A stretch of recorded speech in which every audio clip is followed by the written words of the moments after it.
جزء سوف نقوم بالتعرف على الأنواع المختلفة للملفات فايل تايبس ماي كمبيوتر، ثم نفتح المجلد فايلز الموجود تحت الدرايف E، فيتم عرض محتويات هذا المجلد داخل الجزء ديتيلز كما نرى. ونلاحظ أن هذا المجلد يحتوي على مجموعة من ملفات ذات رموز أيقونز مختلفة، حيث يعبر كل رمز من هذه الرموز عن نوع الملف المرتبط به، ويتم التعبير عن كل ملف بدلالة اسمه وامتداده. ويقوم نظام التشغيل ويندوز بالتعرف على نوع الملف عن طريق امتداده، ثم يقوم بربط هذا الملف بالبرنامج أو التطبيق المناسب للتعامل مع هذا الامتداد. فبالنظر إلى هذا الملف نلاحظ أن اسم الملف ينقسم إلى جزئين، يتم الفصل بينهم بالعلامة دوت، حيث يمثل الجزء الأول اسم الملف وهو فوتو 4، ويمثل الجزء الثاني امتداد الملف والذي يطلق عليه فايل اكستنشن. وتكون امتداد أي ملف من 3 أحرف وهو BCX لهذا الملف. وكوضع افتراضي فإن ويندوز لا يقوم بعرض امتدادات الملفات التي قام بالتعرف عليها وقام بربطها بأحد التطبيقات أو البرامج مثل مجموعة الملفات التي نراها هنا، حيث يتم عرض اسم الملف فقط بدون امتداده. وبالضغط المزدوج على الملف موفي يقوم الويندوز بفتح الملف وعرضه داخل البرنامج المرتبط به وهو ويندوز ميديا بلاير كما نرى.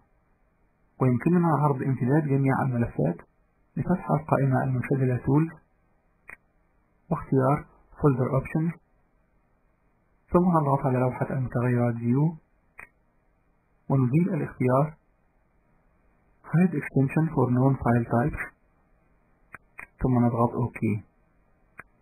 فيتم عرض امتداد جميع الملفات كما نرى.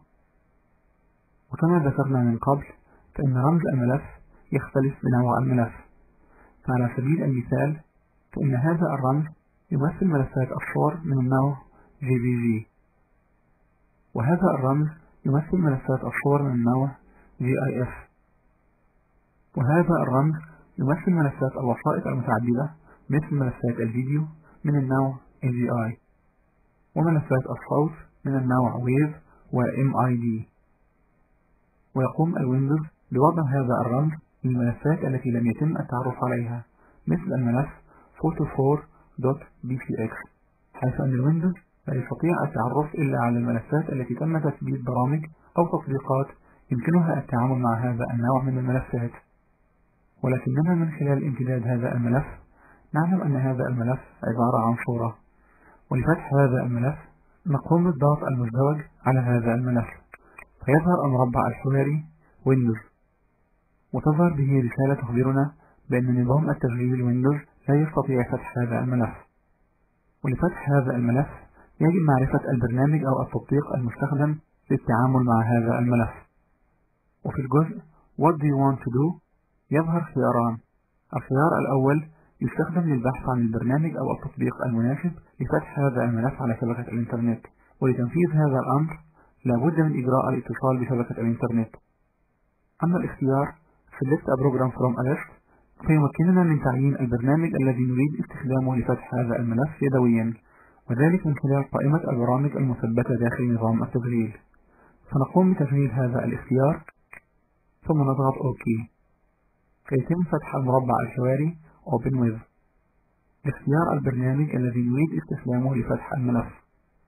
وفي الجزء Programs تظهر مجموعة البرامج المثبتة داخل نظام التشغيل، ويقوم نظام التشغيل بعرض البرامج المقترحة لفتح الملف في الجزء Recommended Programs، ويمكن أن لا يحتوي هذا الجزء على أي برامج مقترحة.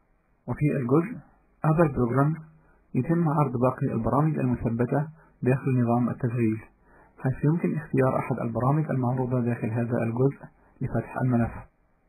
وفي بعض الأحوال فإن بعض البرامج لا تحتاج إلى تثبيت داخل نظام التشغيل، وبالتالي فإنها لا تظهر داخل هذه القائمة. ويمكننا تعيين أحد البرامج غير المثبتة داخل نظام التشغيل لفتح هذا الملف عن طريق الضغط على المفتاح Browse واختيار البرنامج الذي نريده من هذا المربع الحواري. وفي حالة عدم إيجاد برنامج مناسب لفتح الملفات من هذا النوع، يمكننا جعل نظام التسجيل يقوم بالبحث في شبكة الانترنت عن البرنامج أو التطبيق المناسب لفتح هذه الملفات، وذلك عن طريق هذا الارتباط. والآن نقوم باختيار البرنامج الذي نريد استخدامه لفتح هذا الملف، فنختار برنامج عرض الصور Windows Picture and Text Viewer من الجزء Recommended Programs. وفي الخانة Type a description that you want to use for this kind of file نقوم بإدخال وصف لهذا الملف، ويتم إضافة هذا الوصف في معظم الأحيان لتوضيح نوع الملف أو أي بيانات أخرى. فبالانتقال إلى النافذة السابقة نلاحظ أن اسم الملف يظهر باللون الأسود، وتظهر كتابات باللون الرمادي أسفل هذا الاسم، وهذه الكتابات عبارة عن الوصف الخاص بهذا الملف. فنقوم بالانتقال إلى المربع الحواري مرة أخرى، ثم نفصل الوصف الذي نريده للملف في هذه الخانة، وليكن bcx image file. وأسفل هذه الخانة يظهر الخيار Always use the selected program to open this kind of file، وهو مختار في الوضع الافتراضي، ويعمل هذا الخيار على تعيين البرنامج الذي قمنا باختياره من الجزء Programs كبرنامج افتراضي لفتح الملفات من النوع bcx، بمعنى أنه عند الضغط المزدوج على أي ملف له الامتداد bcx سيتم فتحه داخل البرنامج Windows Picture and Text Viewer.